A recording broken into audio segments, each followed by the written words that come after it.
Which is better, US Mobile or Straight Talk? Now, for US Mobile, they have a lot of providers, right? They're so-called super carrier.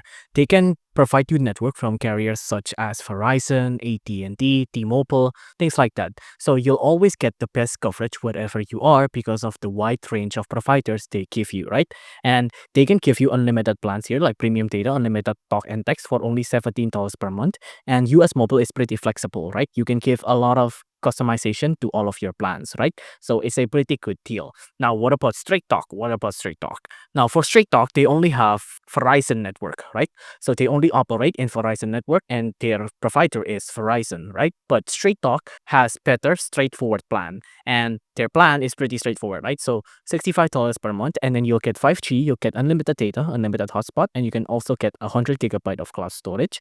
And then you can also get Gold Unlimited $55 and you can get all of these benefits as well, right? It's much more straightforward. So if you want something more flexible and something more reliable, go with US Mobile. If you want something more straightforward, then go with Straight Talk.